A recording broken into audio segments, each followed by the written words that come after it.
Higher Voltage is brought to you by eCity Interactive. For over 20 years, eCity Interactive has created websites and digital marketing strategies and solutions for colleges and universities that deliver results and exceed expectations. Their latest offerings to higher ed clients include enrollment funnel diagnostics and enrollment support services that efficiently attract and engage potential applicants with results you have to see for yourself.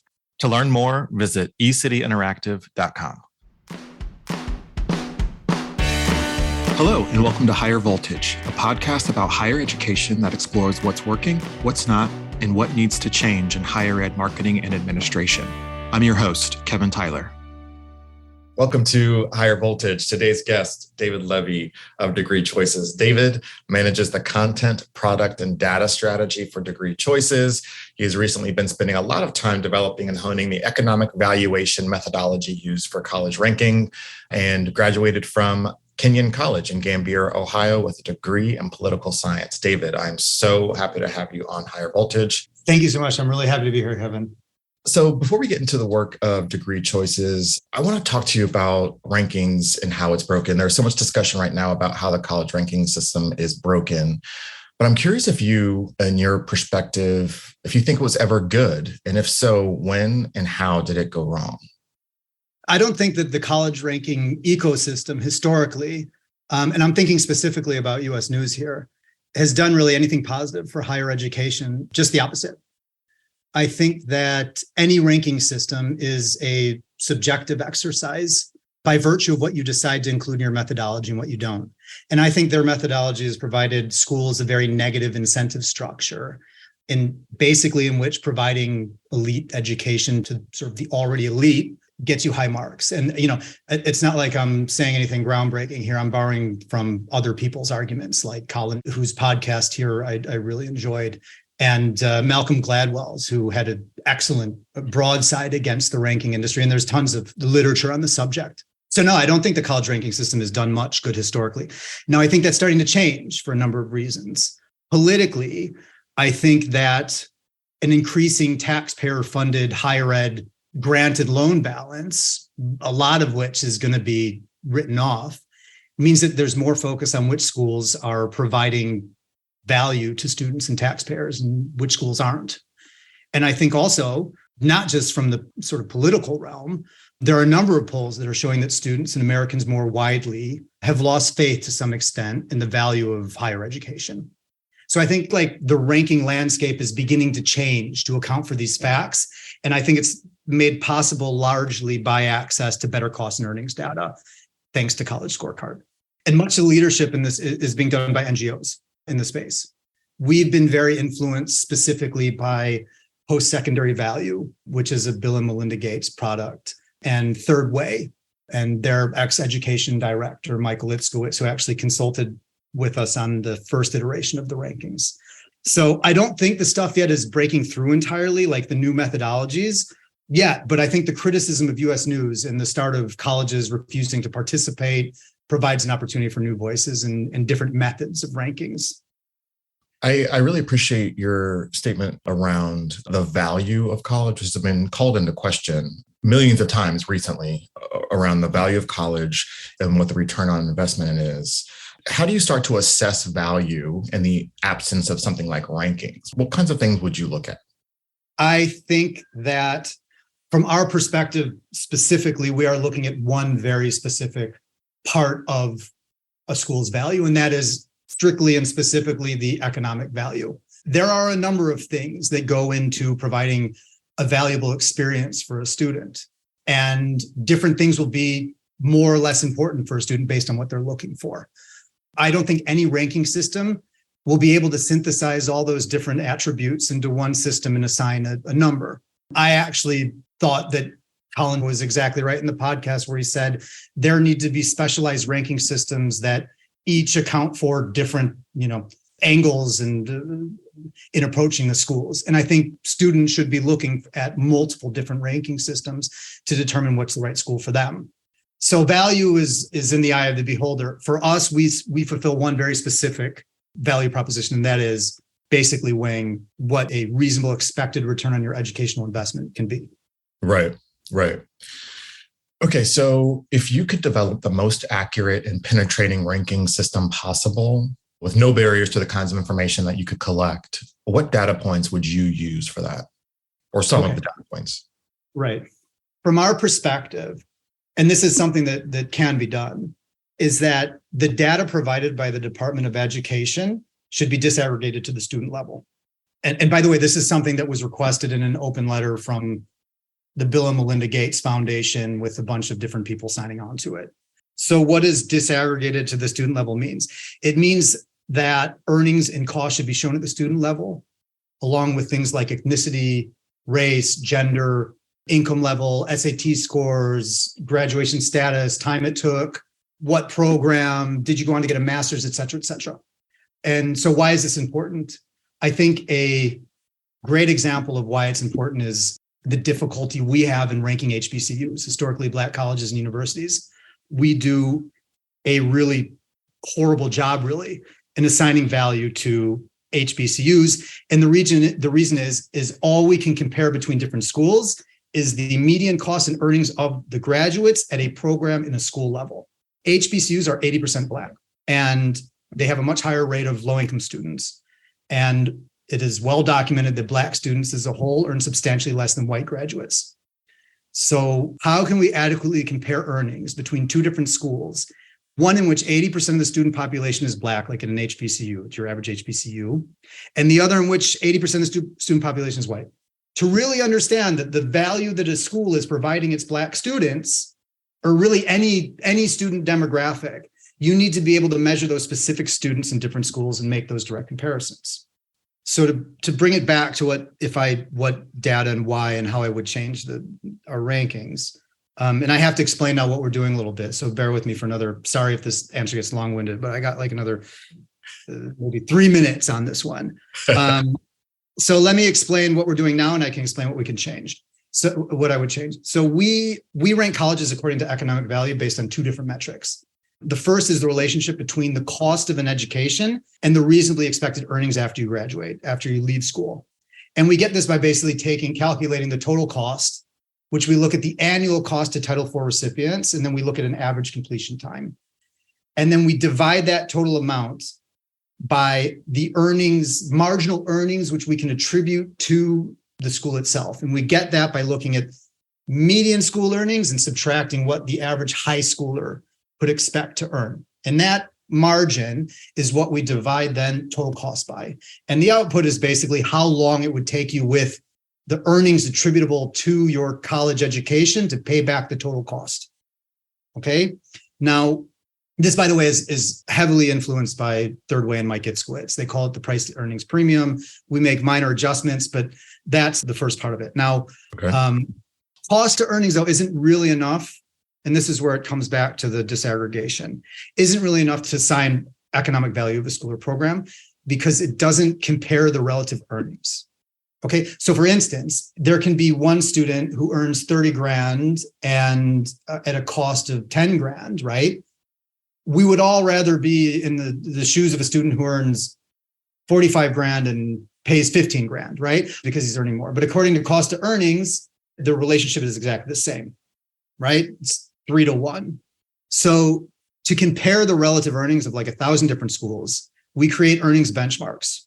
At the simplest level, the benchmark basically means looking at the average earnings of all graduates in one cohort, 1 year, and taking that weighted average and then comparing it to the median earnings of a particular school. And the difference there between that weighted average benchmark and the school is how much more or less than average students at that school are earning. Now, this doesn't account for very important differences in the school. And this is where I'm getting back to the HBCU example. Right now, we're looking at program ecology when we calculate this. So imagine, for instance, a school is 80% engineering majors. An engineering major will earn much more on average than the average student when they graduate. Okay. Now imagine if you were to compare that school to another school that has a myriad of different majors and students, majoring in all different subjects. That second school could have engineering majors that actually perform better than the engineering school students at the engineering school. But because we're aggregating everything together into one earnings sample, you would think that the first school is actually outperforming that second school. So what we do is we basically calculate the relative earnings at each school of every major, and then we aggregate that up to the school level based on the proportion of that major of the total school. Okay, so it basically adjusts earnings based on program ecology. Okay. So back to my point. If we had disaggregated student info, then I could account for, I don't know exactly what, but I could account for instance, race and income at the program level, and then adjust a school's economic performance accordingly. So if a school has 80% rich engineering students, I would be looking at that compared to other rich engineering students or low-income engineering students and making the adjustments that way. And I think that has a number of ramifications on how it would impact the ranking sort of ecology. I know that is a lot, but listen, question. I'll be first to confess I was not a math major, and that was like a word problem.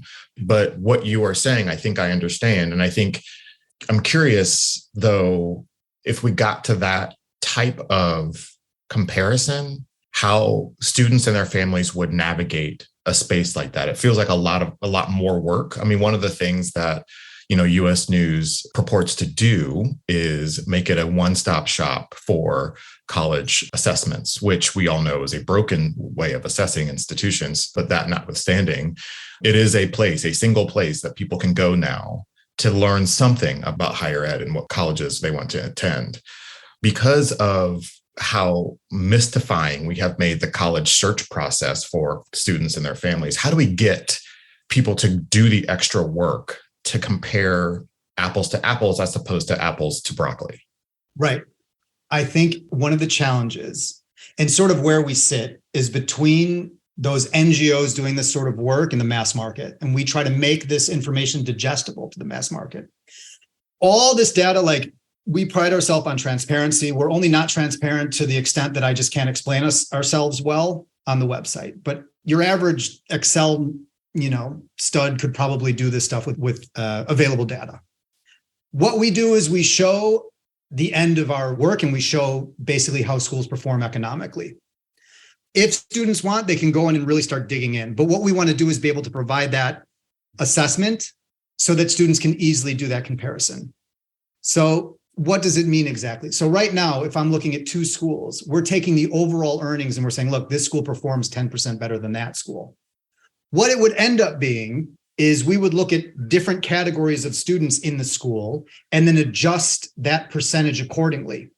And then the students would at the end see, okay, this school is outperforming that school. Whether or not the earnings of lower income students are 5% higher than average or higher income students are 5% higher than average, using this sort of system, it will still be 5% higher than average. Whereas before, it's sort of emphasizing that sort of top end of the student body, if that makes sense. It does make sense. I appreciate some of the topics that Degree Choices covers on its blog. I was reading a couple of those pieces preparing for this conversation, one of them being titled The Challenge of Ranking HBCUs, which you've touched on in your previous points. These are the worst 42 colleges in America. Another piece that is another ranking, but it is done under the following. We ranked the worst schools in America using U.S. governmental data. These colleges have outrageously low earnings after graduation, alumni who are in debt for most of their lives, and disturbingly low graduation rates. It feels like those inputs for a list like that, which is, this is obviously an unfortunate list to be named to, but those three inputs feel like some of the most important conversation points or data points that families and students are looking for: earnings, debt, and graduation rates. And so is there an inverse of that might make you feel better about the ranking structure as it is? Like, can we just have here, these are the 42 best colleges in the country based on outrageously high earnings or alumni who are not in debt and disturbingly high graduation rates? Does that work that way, or is there something else that needs to take place? So that's the bread and butter of the site. This worst college was just one blog piece, which was taking it from the opposite perspective. But that's what we do, right? That's how our rankings work. We're looking based on any different type of segment, any school type, any major you can think of, different degree levels, and we're comparing the schools based on that economic return. So for us, that's what we do. The inverse is the economic value provided to students who are looking for particular types of schools. But again, this is just one way to skin the cat. Right.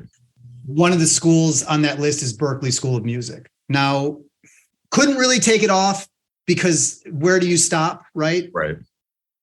But someone who's going to Berklee School of Music wants to be a concert pianist or whatever it is, right? And they're not, and they're considering a whole lot of different considerations than just the economic return on their initial investment. Mm-hmm.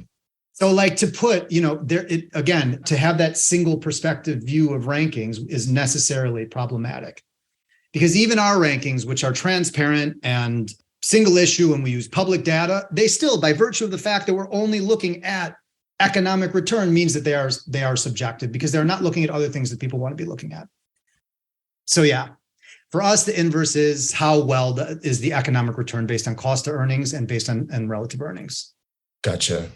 And the other part about rankings that I am always so challenged by, you touch on this in the piece around the challenges of ranking HBCUs, is the parts of the institution that many people don't see. And that is that HBCUs are historically underfunded. And so what you're doing with the money that you have to influence a person's career trajectory, when you have less to begin with, the gains that that person can make are generally going to be less. However, HBCUs have a long history of providing the kinds of support and programs that African-American Black students need in order to thrive in those communities, in HBCU communities. And so the parts of a ranking structure like the one we have now in US News and World Report and some of the others that praise or reward already wealthy institutions who are just, obviously educating really smart and likely other wealthy students, that whole story is not being told. And so it then becomes a disservice, as you mentioned in your email, a disservice to African-American and Black students about what an institution can do for them in their lives, because they're not being ranked in the way that we typically rank institutions.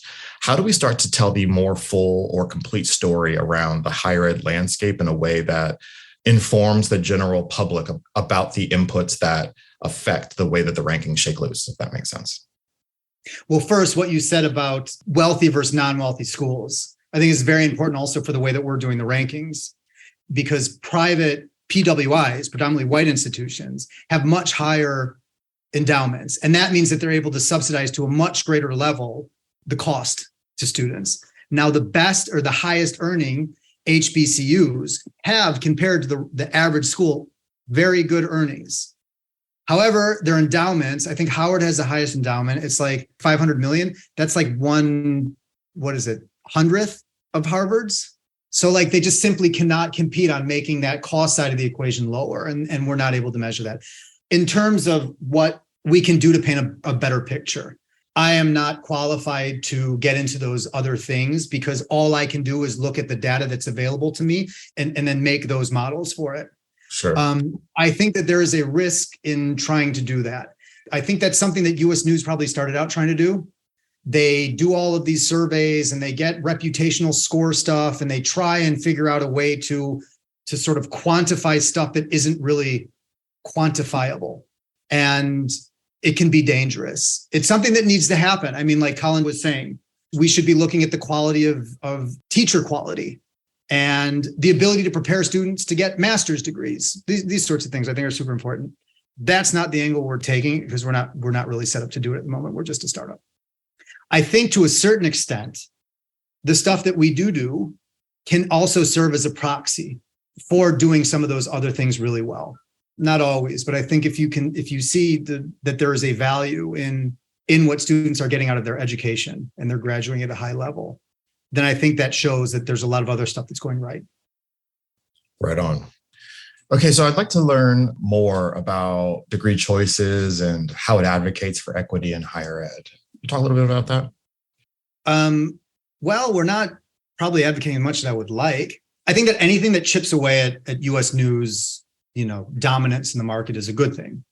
I think our rankings are actually very much appreciated by institutions that are generally underappreciated by other serious and more serious ranking systems. And these schools are usually more representative, by the way, of the country as a whole. So CUNY schools. I think City College is our top rated school, as a matter of fact. Cal State, some UTexas campuses. Public universities are very highly represented on our ranking list, and that is because they have exceptional cost to earnings ratios. So they are providing students great value, and that value is undercounted in other ranking systems.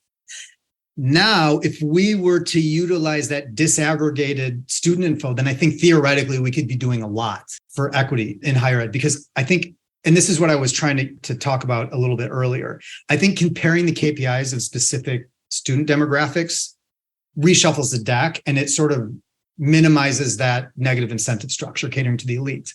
Because again, what's important is the degree to which you're able to provide better value, absolutely, to different subsections of students and compare them against their relevant subsection. Lower income students. If a lower income student is earning 15% more than his low income demographic, on average, I think that is just as good as if a higher income student is earning 15% more than his demographic, considering all of the built-in advantages that higher income student has. So I don't know that it's any more laudable to take elite rich students and make them a bit richer. I don't think that's any more difficult or more laudable than doing that with more at-risks or lower income or populations. I hear you on that. So we talked a little bit about how Degree Choices looks at ranking institutions and a little bit about how it differentiates from more mainstream ones. There's a piece on your blog about how you're updating your rankings system and methodologies. And I'm wondering if you could talk a little bit more about that, and if there are other moves that could make your rankings a bit more equitable and representative of the institutions that are ranked. So the first change we made was that we take into account the program ecology of the schools, which we discussed earlier. Another thing that we did was we started comparing the in-state, out-of-state student percentages as well. Because what we were finding was that sort of local economic or labor dynamics can have a large impact on earnings. And so, for instance, it can have two effects. One, if there is a national school that is renowned, that is a target university that is located in a less affluent state on average, the students from that school are competing in the same labor markets as schools that are located in higher earning states. Okay. And what we were originally doing was we were comparing their earnings to the state earnings only. Now we take the out-of-state student percentage and we compare their earnings to the national earnings benchmarks. And we do the same for in-state students. So if a public university services primarily in-state students, then their earning benchmark will be primarily determined by the in-state earnings averages, whereas schools that are pulling from across the country will be against the national. So that's the other change that we made.